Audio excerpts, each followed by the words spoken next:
Hi friends, welcome back to my channel. നമുക്കിന്നൊരു കടലക്കറിയുടെ recipe നോക്കിയാൽ നല്ല തിക്ക് ഗ്രേവിയോട് കൂടിയ കടലക്കറിയാണ്.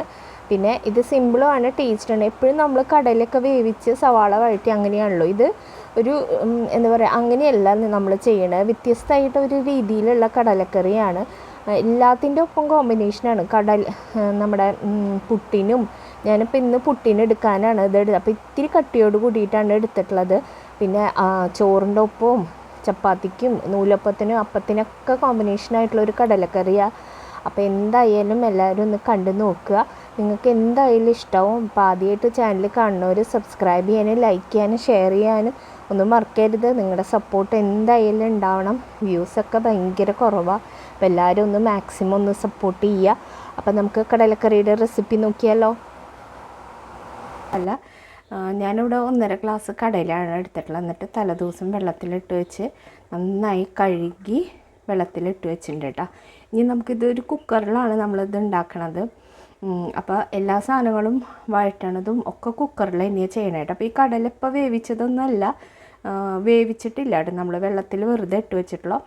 അപ്പോൾ ഇനി ഒരു കുക്കർ വെച്ച് കൊടുക്കാം. ഇത് മാറ്റിയിട്ട് ഒരു കുക്കർ വെച്ച് കൊടുക്കട്ടെ കേട്ടോ.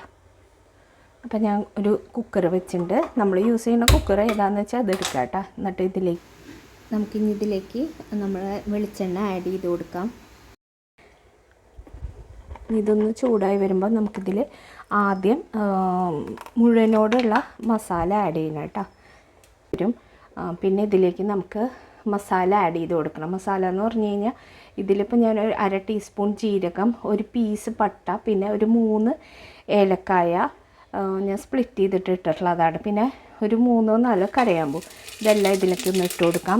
അത് പൊട്ടി വരുമ്പോൾ നമുക്കിതിലേക്ക് സവാള ആഡ് ചെയ്ത് കൊടുക്കാം കേട്ടോ. സവാള ഞാനിവിടെ മീഡിയം സൈസുള്ള ഒരു 3 സവാള എടുത്തിട്ടുള്ളത്. ഞാൻ 1.5 ഗ്ലാസ് കടല എടുത്തിട്ടുള്ളത്. അപ്പോൾ ആ 1.5 ഗ്ലാസ്സിനുള്ള കണക്കാണ് ഞാൻ പറയണത്. തീ ഒന്ന് സിം ചെയ്യുക. അതിന് ശേഷം നമുക്ക് മസാല ഇട്ട് കൊടുത്തതിന് ശേഷം നമുക്ക് സവാള ആഡ് ചെയ്ത് കൊടുക്കുക. സവാള ഞാൻ നന്നായി ചെറുതാക്കി നുറുക്കിയിട്ടുള്ളതാണ് കേട്ടോ. എത്രയും ചെറുതാക്കി നുറുക്കാൻ പറ്റണോ അത്രയും നന്നായി. ഇതൊന്ന് വാടി വരട്ടെ. പിന്നെ ഇതിലേക്ക് നമുക്ക് ഉപ്പ് ആഡ് ചെയ്ത് കൊടുക്കാം കേട്ടോ.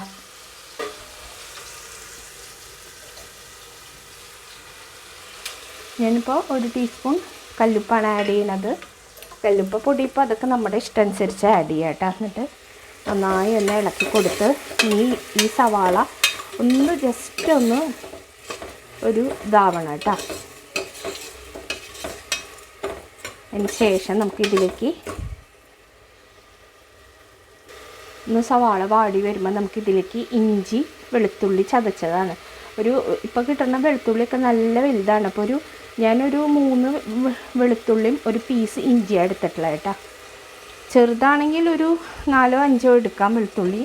പിന്നെ ഒരു ചെറിയ പീസ് ഇഞ്ചിയും കൂടി ഇട്ടിട്ടുണ്ട്. എന്നിട്ട് നന്നായി ഒന്ന് ഇളക്കി കൊടുക്കുക. നന്നായി ഇളക്കി നമ്മുടെ എന്താ പറയുക, ആ പച്ചക്കുത്തൊക്കെ പോകണം. ഇഞ്ചിയും വെളുത്തുള്ളിയുടെ പച്ചക്കുത്ത്. പിന്നെ അതേപോലെ സവാള ഒന്ന് മൊരിഞ്ഞ് വരിക. അതിന് ശേഷം നമുക്ക് ഇതിലേക്ക് പൊടികൾ ആഡ് ചെയ്ത് കൊടുക്കണം കേട്ടോ. ഇപ്പം നമ്മുടേത് ഏകദേശം നമ്മുടെ ഉള്ളിയൊക്കെ മൂത്ത് വന്നിട്ടുണ്ട്, ബ്രൗൺ നിറായുണ്ട്. ഇനി ഗ്യാസ് ഒന്ന് സിം ചെയ്തതിന് ശേഷം നമുക്കിതിലേക്ക് പൊടികൾ ആഡ് ചെയ്ത് കൊടുക്കണം കേട്ടോ. അപ്പോൾ ആദ്യം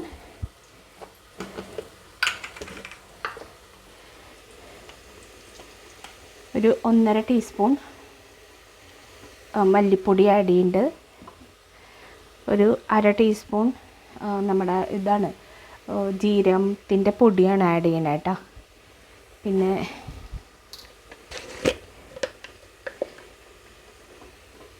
ഒരു 3/4 ടീസ്പൂൺ മുളക് പൊടി, സാദാ മുളക് പൊടി കേട്ടോ.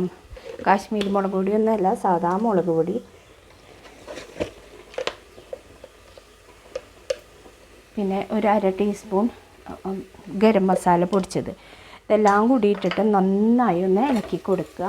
ഇതിൻ്റെ പച്ചക്കുത്തൊക്കെ ഒന്ന് പോകാൻ വേണ്ടിയിട്ടാണ്. അതിന് ശേഷം ഇതിലേക്ക് നമുക്ക് തക്കാളി ആഡ് ചെയ്ത് കൊടുക്കണം. അപ്പോൾ ഇതൊക്കെ ഒന്ന് മൂത്ത് വരട്ടെ കേട്ടോ.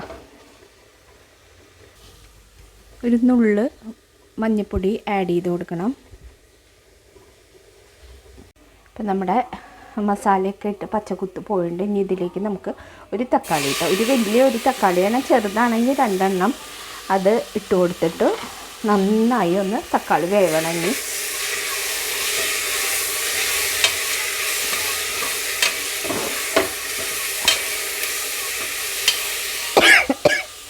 കുക്കറൊന്ന് അടച്ച് വെച്ചിട്ട് വേവിച്ചെടുക്കാം കേട്ടോ. കുക്കറൊന്നും ഞാൻ അടച്ച് വെക്കേണ്ട, എന്നിട്ടൊന്ന് വേവിച്ചെടുക്കാം.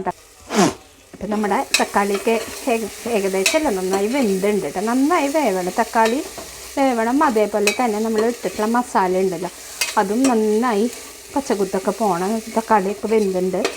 ഇനി ഇതിലേക്ക് നമുക്ക് കടല ആഡ് ചെയ്ത് കൊടുക്കാം കേട്ടോ. നമ്മൾ വെള്ളത്തിലിട്ട് വെച്ചിട്ടുള്ള കടലയാണ്.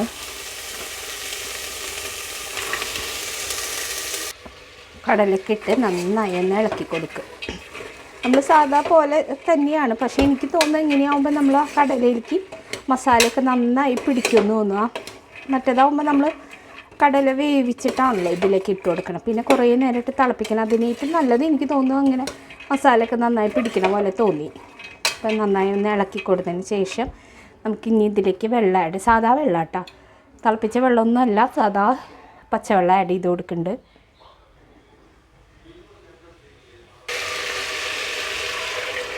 മുങ്ങിയൊക്കെ എടുക്കുന്ന വിധത്തിലുള്ള വെള്ളം ആഡ് ചെയ്ത് കൊടുക്കുക. അഥവാ വെള്ളത്തിൽ കൂടിയാലും നമുക്ക് ഇനി പിന്നെ വറ്റിച്ചിട്ട് ഇതാക്കാം. ഇനി അടിയിൽ പിടിക്കണ്ട.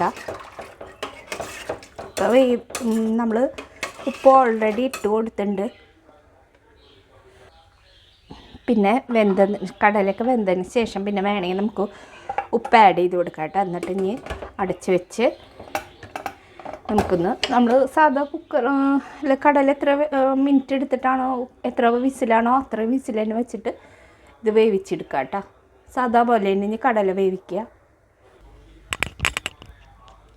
വെയിറ്റ് വെക്കാൻ മറക്കല്ല കേട്ടോ, വെയിറ്റ് വെക്കണം. അതിന് ശേഷം ഒന്ന് വേവിച്ചെടുക്കുക കേട്ടോ.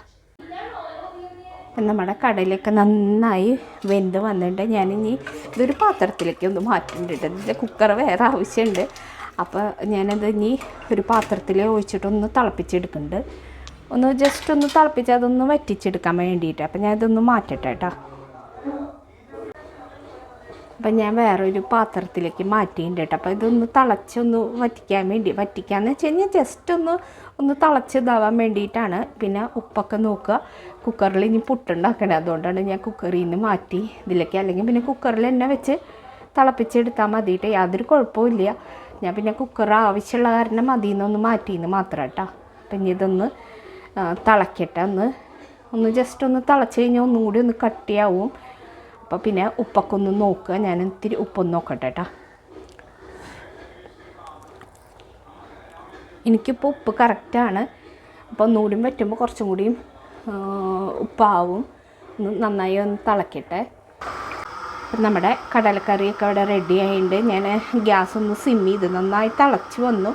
അപ്പോൾ ഗ്യാസ് സിം ചെയ്തെന്നാണ്. പിന്നെ ഇതിലേക്ക് വേണമെങ്കിൽ നമുക്ക് ഇഷ്ടമാണെങ്കിൽ മല്ലിയില ഉണ്ടെങ്കിൽ ആഡ് ചെയ്ത് കൊടുക്കുക. അപ്പോൾ കുറച്ചും കൂടി നമ്മുടെ കറിക്ക് ടേസ്റ്റ് കൂടും.